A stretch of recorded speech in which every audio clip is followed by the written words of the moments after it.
का ख्याल था कि जब ये इत्तेहादी हुकूमत जाएगी तो उसके बाद जो निगरान हुकूमत आएगी वो शायद उनको थोड़ा बहुत रिलीफ जो है वो फराहम कर सके। मगर जिस तेज़ी के साथ पेट्रोल की कीमतों में इजाफा हुआ और बिजली की कीमतों में इजाफा हुआ तो उसके बाद ये उम्मीदें जो थीं ये अब दम तोड़ गई हैं, बल्कि अब उसकी जगह मायूसी ले रही है। पाकिस्तान के army chief general Syed Asim Munir साहब को ख़ुद जो पाकिस्तान के टॉप के बिजनेसमैन और सनतकार हैं उनसे लाहौर और कराची जाके मुलाकात करनी पड़ी है। उनको यकीन दिलाना पड़ा है कि आप मायूस ना हो, बल्कि पाकिस्तान में बैरूनी सरमायाकारी भी आ रही है। बल्कि उन्होंने ये भी कहा है कि आप ख़ुद भी जो है सरमायाकारी के लिए तैयार हों। हम पाकिस्तान की मईशत को अपने पाँव पे खड़ा करने की जो है वो पूरी कोशिश करें और ये हालात जो हैं ये बहुत जल्द ठीक हो जाएंगे।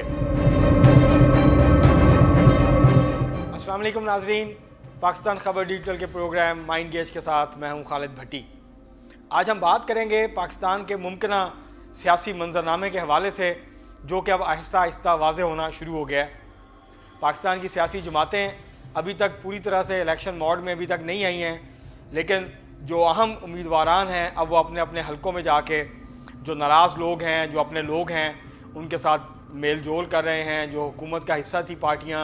उनके जो अहम रहनुमा थे, अब वो अपने हलकों में जाके जो है वो वोटर्स के साथ, अपने सपोर्टर्स के साथ जो है वो इब्तदाई राब्ते कर रहे हैं, उनको मनाने की कोशिश कर रहे हैं। जो नाराज़ हैं उनके पास जा रहे हैं। तो अभी शुरुआत है, अभी पूरी तरह से इलेक्शन कैंपेन शुरू नहीं हुई। एक तो इलेक्शन के हवाले से अभी तक बहुत ज़्यादा गैर यकीनी है, इसके बावजूद कि अब इस बात के इम्कानात बढ़ते जा रहे हैं कि गालिबन जनवरी के आखिर या फरवरी के शुरू में पाकिस्तान में आम इंतखाबात हो जाएंगे। क्योंकि अगर आम इंतखाबात नहीं होते तो उसके जो पाकिस्तान के ऊपर मौशी असरात आएंगे वो पाकिस्तान की जो मईशत है वो शायद उसको बर्दाश्त नहीं कर सकेगी। ये जो FATF का मामला है, उसके अलावा जो पाकिस्तान को GPS प्लस जो स्टेटस मिला हुआ है,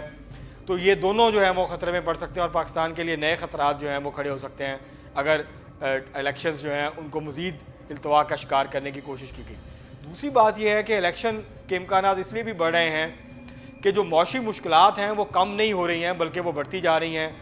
एक तरफ आवाम के अंदर महंगाई को लेके बहुत ज़्यादा गुस्सा पाया जा रहा है, आवाम के अंदर शदीद बेचैनी है। अभी तक पूरे पाकिस्तान में उस तरह से कोई बड़ी तहरीक तो शुरू नहीं हुई है,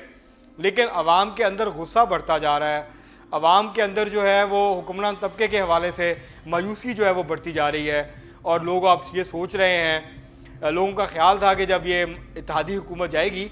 तो उसके बाद जो निगरान हुकूमत आएगी वो शायद उनको थोड़ा बहुत रिलीफ जो है वो फराहम कर सके। मगर जिस तेज़ी के साथ पेट्रोल की कीमतों में इजाफा हुआ और बिजली की कीमतों में इजाफा हुआ तो उसके बाद ये उम्मीदें जो थीं ये अब दम तोड़ गई हैं, बल्कि अब उसकी जगह मायूसी ले रही है। और मायूसी इस हद तक है कि पाकिस्तान के army chief general Syed Asim Munir साहब को ख़ुद जो पाकिस्तान के टॉप के बिजनेसमैन और सनतकार हैं उनसे लाहौर और कराची जाके मुलाकात करनी पड़ी है। उनको यकीन दिलाना पड़ा है कि आप मायूस ना हो, बल्कि पाकिस्तान में बैरूनी सरमायाकारी भी आ रही है। बल्कि उन्होंने ये भी कहा है कि आप ख़ुद भी जो है सरमायाकारी के लिए तैयार हों। हम पाकिस्तान की मईशत को अपने पाँव पे खड़ा करने की जो है वो पूरी कोशिश करें और ये हालात जो हैं ये बहुत जल्द ठीक हो जाएंगे। शायद बिजनेसमैनों के लिए और सनतकारों के लिए हालात जल्द ठीक हो जाएँ, लेकिन आवाम के लिए ये शायद इतनी जल्दी अभी हालात ठीक ना हो। अब जो सियासी सूरत हाल है इस वक्त, एक तरफ आवाम के मसाइल हैं, आवाम के मुश्किलात हैं, और दूसरी तरफ जो सियासी जमातें हैं, मसलन मुस्लिम लीग नून की जो क़यादत है,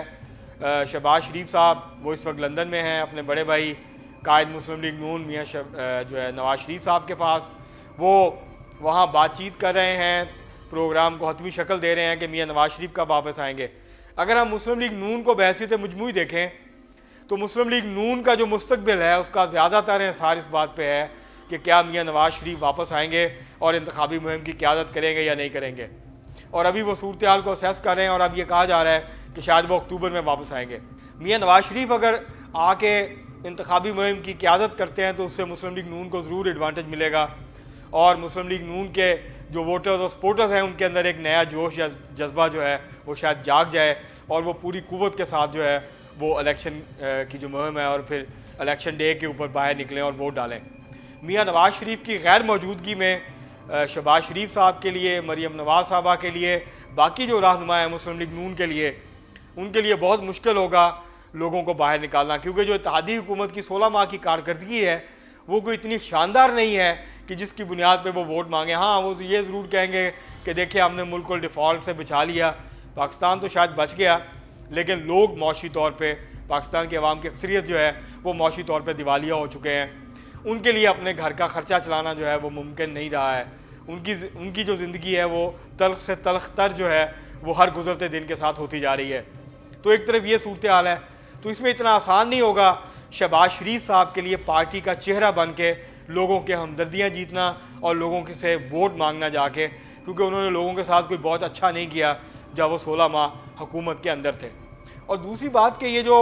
आखिरी चंद माह के अंदर जाके और आखिरी अपनी हुकूमत के ख़ात्मे से चंद दिन पहले जो IMF का प्रोग्राम लिया और फिर IMF के प्रोग्राम के ऊपर शदोमत के साथ अमल दरामद किया, तो उसके असरात जो हैं वो अभी तक आवाम के अंदर मौजूद हैं और आवाम उसको महसूस कर रहे हैं। तो इसलिए अगर मियाँ नवाज शरीफ आएंगे तो मुस्लिम लीग नून के लिए इंतखाबी मुहिम चलाना आसान हो जाएगा, क्योंकि जो बयानियाँ बनाएगी मुस्लिम लीग नून वो ये है कि जब नवाज शरीफ साहब वज़ीर आज़म थे 2016 तक, तो पाकिस्तान के 17 तक तो पाकिस्तान के मौशी हालात बहुत अच्छे थे, पाकिस्तान की मईशत बहुत अच्छी रफ्तार से तरक्की कर रही थी, आवाम को महंगाई का उस तरह से सामना नहीं था, उस तरह की बेरोज़गारी नहीं थी, मुल्क के अंदर जो है वो मौशी हालात इतने ख़राब नहीं थे, बैरूनी सरमायाकारी आ रही थी, पाकिस्तान के अंदर से भी सरमायाकारी हो रही थी, दहशत गर्दी का जो नासूर है उसका ख़ात्मा हो गया था बहुत हद तक, बिजली का जो बहरान था एनर्जी का वो भी बहुत हद तक ओवरकम हो गया था, उस पर काबू पा लिया गया था। और उसके साथ साथ फिर वो उन लोगों को निशाना बनाने की कोशिश करेंगे, वो कुछ अफराद का नाम लेंगे जिन्होंने जो है वो एक फलता फूलता एक तरक्की करता पाकिस्तान जो था उसको जो है वो माशी बदहाली में धकेला और फिर जो साजिशें हुई। तो ये एक बयानिया जो है मुस्लिम लीग जो है वो नवाज शरीफ जो हैं, ये बयानिया शायद शहबाज शरीफ ले कर आगे ना चल पाएँ, लेकिन मियाँ नवाज शरीफ जो है वो इस बयानियों को लेके आगे जा सकते हैं। और मुस्लिम लीग नून के जो हमदर्द हैं, उनके सपोर्टर्स और वोटर्स हैं, उनके अंदर जो है वो उनकी बात को सुना भी जाएगा और वो उसको उसकी बात को शायद उनकी बात को ओन भी करें, उसको बाय भी करें, उनका जो आर्गूमेंट है। दूसरी तरफ जो है वो अगर हम पाकिस्तान पीपल्स पार्टी को देखें तो पाकिस्तान पीपल्स पार्टी जो है वो अभी तक ये तय नहीं कर पा रही कि उन्होंने किन इशूज़ के ऊपर इलेक्शन कैंपेन में जाना है। सिंध में तो जाहिर है वो बताएंगे कि हमने ये किया, हमने ये काम किया, हमने हॉस्पिटल्स बनाए, हमने सेहत में ये किया, हमने तालीम में पैसे खर्च किए, हमने सड़कें बनाई, हमने ये प्रोजेक्ट्स लगाए, तो ये इसकी बुनियाद के ऊपर वो जाएंगे। और दूसरा वो अपने माजी, जैसे कि वो हर दफ़ा करते हैं, माजी की कुर्बानियाँ, माजी में जो कुछ पाकिस्तान पीपल्स पार्टी ने किया उसके ऊपर बात करेंगे। लेकिन पीपल्स पार्टी अभी तक वाज़े तौर पे कोई बयानियाँ जो है वो लेके सामने नहीं आती, जो है वो नज़र नहीं आ रही। और ख़ास तौर पे पंजाब और KP के हवाले से पाकिस्तान पीपल्स पार्टी की जो हिकमत अमली है उसको काफ़ी धचका लगा है। उसकी एक तो वजह यह है कि पीपल्स पार्टी ये एक्सपेक्ट कर रही थी, पाकिस्तान पीपल्स पार्टी की क़यादत, कि जैसे ही तहरीक इंसाफ कमज़ोर होगी, उसमें टूट फूट होगी, तो बड़ी तादाद में जो तहरीक इंसाफ के इलेक्टेबल्स हैं वो नून में नहीं जाएंगे, बल्कि वो पाकिस्तान पीपल्स पार्टी की तरफ आएंगे और पाकिस्तान पीपल्स पार्टी को KP में और पंजाब में जो है मजबूत उम्मीदवार मिल जाएंगे। मगर ऐसा हुआ नहीं है। पंजाब में इस्तेहकाम पाकिस्तान पार्टी बनने के बाद जहांगीर तरीन साहब और अब्दुल अलीम खान साहब की क़यादत में वो जो लोग थे वो उस पार्टी में चले गए हैं जिनको पीपल्स पार्टी तवक्को कर रही थी कि वो आएंगे। KP में जो पाकिस्तान तहरीक इंसाफ पार्लियामेंटेरियंस बनाई परवेज़ खटक साहब ने, तो बहुत सारे लोग जिनको पाकिस्तान पीपल्स पार्टी को तवक्को थी कि वो आएंगे, वो पीपल्स पार्टी में नहीं आए, बल्कि वो उस पार्टी में चले गए हैं। तो अब पाकिस्तान पीपल्स पार्टी जो है वो इंतज़ार कर रही है कि शायद आखिर में कुछ लोग आ जाएं जो कि पाकिस्तान पीपल्स पार्टी का टिकट लें और फिर जो है पाकिस्तान पीपल्स पार्टी का जो वोट है उसके अंदर इजाफा हो, उसकी जो स्टैंडिंग है, हमायत है, उसके अंदर इजाफा हो। तो अभी तक पाकिस्तान पीपल्स पार्टी वाज़े नहीं है कि जो मौशी सूरत हाल का सामना है, मसलन चीनी का बहरान है, इस वक्त आटे की कीमत जो है वो बढ़ रही है, मसलन चीनी की कीमत कई शहरों में 200 रुपये से ऊपर चली गई है। तो कोई भी पॉलिटिकल पार्टी ये जो बेसिक इश्यूज़ हैं आवाम के, महंगी बिजली सस्ती कैसे होगी, महंगी चीनी जो है वो सस्ती कैसे होगी, ये जो महंगाई का तूफ़ान है ये कैसे थमेगा, तो इसके ऊपर ना तो मुस्लिम लीग नून की तरफ से कोई बात आ रही है अभी तक और ना पाकिस्तान पीपल्स पार्टी की तरफ से आ रही है। सबसे जो मुश्किल सूरत हाल से दो चार है वो इस वक्त तहरीक इंसाफ है। तहरीक इंसाफ ने एक साल में जो गुज़श्ता एक साल में अपोजिशन की सियासत की है उसकी वजह से आज तहरीक इंसाफ यहाँ खड़ी है। और तहरीक इंसाफ की जो मुश्किलात हैं, जिस सियासी भंवर में वो फंसी हुई है, जितने उसने अब तक हाथ पाँव मारे हैं, तो वो दलदल के अंदर मज़ीद गहरी दलदल की तरफ गई है, उसमें मज़ीद धंस गई है बजाय इसके कि वो बाहर निकलती। और इस सूरत हाल का फ़ायदा उठाने की पाकिस्तान पीपल्स पार्टी, इस्तेहकाम पार्टी, मुस्लिम लीग नून, जमीयत उलमा इस्लाम ये कोशिश करेंगे इलेक्शन के अंदर। लेकिन अब से लेके इलेक्शन तक जो है वो आवाम के लिए कुछ ना कुछ जो है वो देना पड़ेगा इन सियासी जमातों को। मुस्लिम लीग नून इस वक्त जो है वो ज़्यादा कॉन्सनट्रेट कर रही है नौजवानों के ऊपर। उनका ख्याल है कि अगर वो नौजवानों के लिए प्रोग्राम देंगे, नौजवानों की बात करेंगे, नौजवानों को पार्टी में आगे लाएंगे, तो इससे नौजवानों का एक बड़ा जो हिस्सा है वो मुस्लिम लीग नून की तरफ जा सकता है इलेक्शन में। तहरीक इंसाफ जो नौजवानों की सबसे बड़ी पार्टी थी, जिसको नौजवान सबसे ज़्यादा पसंद करते थे, अभी तक उसके मुस्तकबिल के ऊपर सवालिया निशान है। ये वाज़ेह नहीं है कि क्या तहरीक इंसाफ जो है वो इलेक्शन के अंदर हिस्सा ले सकेगी। अगर लेगी तो किस हालात में जो है वो, किस हालत में वो इलेक्शन में हिस्सा लेगी। इमरान खान साहब जेल में, शाह महमूद कुरैशी साहब जेल में हैं, अभी तक तहरीक इंसाफ खुल के सियासी काम नहीं करी। मसलन अभी जो बिजली के बिलों के ख़िलाफ़ एहतजाज हुआ था, पाकिस्तान पीपल्स पार्टी ने अपने तौर पे उसमें हिस्सा लिया, कहीं कहीं मुस्लिम लीग नून भी नज़र आई, लेकिन तहरीक इंसाफ कहीं नज़र नहीं आई ये जो सारा एहतजाज हुआ है। और तहरीक इंसाफ खुल के सियासी सरगर्मियाँ जो है वो नहीं कर पा रही। और ज़ाहिर है जब तक इस्टेब्लिशमेंट के साथ मामला तय नहीं होंगे तो तहरीक इंसाफ की मुश्किलात कम होती हुई नज़र नहीं आ रही। तो एक बात तो बहुत वाज़ेह है कि तहरीक इंसाफ अगर इलेक्शन में हिस्सा भी लेगी, जिसके ऊपर बड़ा सवालिया निशान है, तो एक बहुत कमज़ोर पोजीशन में वो हिस्सा लेगी। इसकी वजह ये नहीं है कि उसके जो वोटर्स और सपोर्टर्स हैं उसके अंदर कोई बड़ी कमी आई है, उसके अंदर कोई ज़्यादा कमी नहीं आई है, लेकिन जब उम्मीदवार नहीं होंगे, देही हल्कों में ताकतवर उम्मीदवार नहीं होंगे, तो फिर जाहिर है मायूसी आएगी। और इमरान खान साहब अगर जेल में होंगे तो फिर कौन पार्टी को लीड करेगा, कौन जो है वो जोश और जज्बा जो है वो पैदा करने की कोशिश करेगा इलेक्शन वाले दिन जो है। क्योंकि जो इलेक्शन पार्टी की मशीन होती है, जो पार्टी की तंजीम होती है, वो दरअसल जो पार्टी के कारकुन होते हैं वो वोटर्स को निकालते हैं, वो पोलिंग स्टेशन के ऊपर बंदोबस्त करते हैं। तो जब तहरीक इंसाफ का वो सब कुछ नहीं होगा, जो पार्टी मशीन है वो सरगर्म नहीं होगी, वो मुनज़्ज़म नहीं होगी, वो मुतहरक नहीं होगी, तो पार्टी का जो वोट है वो अगर होगा भी तो उसको घरों से निकाल के पोलिंग स्टेशन तक लाना और फिर अपने वोट की शाम तक गिनती के वक्त तक हिफाजत करना, ये सारे काम सियासी कारकुन करते हैं, पार्टी की तंजीम करती है। और इस वक्त तहरीक इंसाफ जो है वो बिखरी हुई नज़र आती है, तितर बितर नज़र आती है। बाकी जो छोटी पार्टियां हैं ये अभी तक वाज़ेह नहीं है।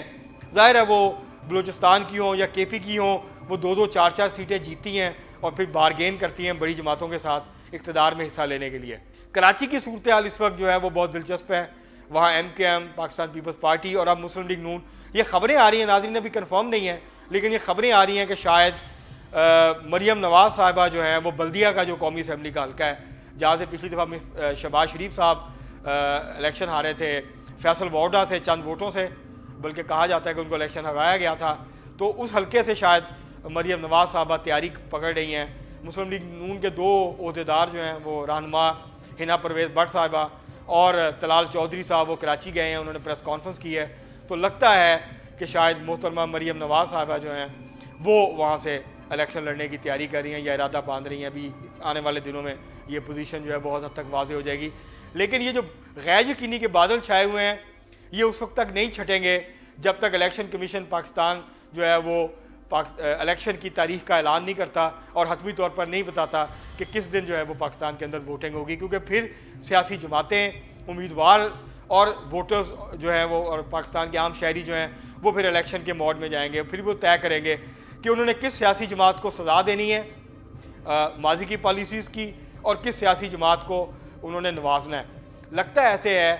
कि अगर सियासी जमातों ने आवाम के इशूज़ को एड्रेस नहीं किया और तहरीक इंसाफ इंतखाबी मैदान में अपनी पूरी कुव्वत के साथ मौजूद ना हुई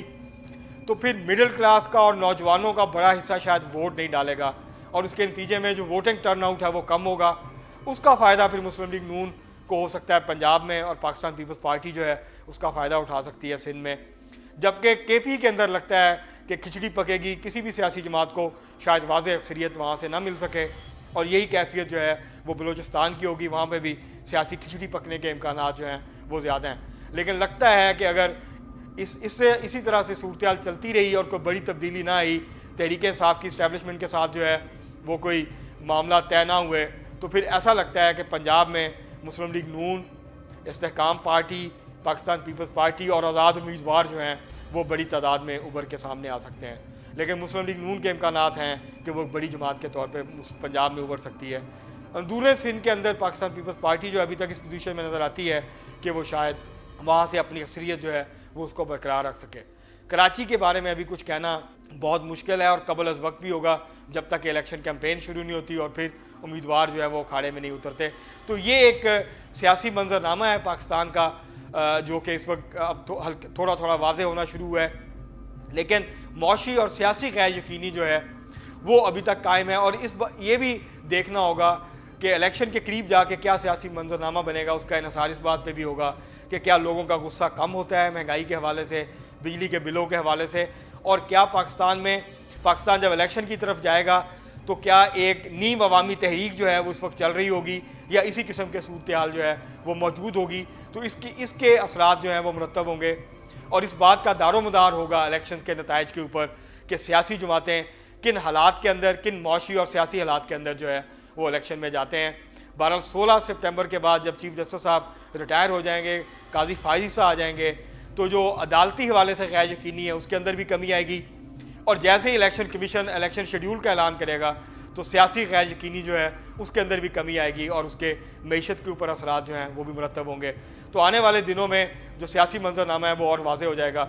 और फिर ये भी मियां नवाज शरीफ साहब की वापसी और बाकी जो मामलात हैं वो, और जब इंतखाबी मुहिम का बाकायदा आगाज़ होगा और सियासी जो खिलाड़ी हैं वो अखाड़े में उतरेंगे, सियासी पहलवान, तो उससे सूरत हाल जो है वो मज़ीद वाज़ेह हो जाएगी और सियासी रुझानात जो हैं वो खुल के सामने आने लगेंगे। आज के लिए इतना ही, बहुत शुक्रिया।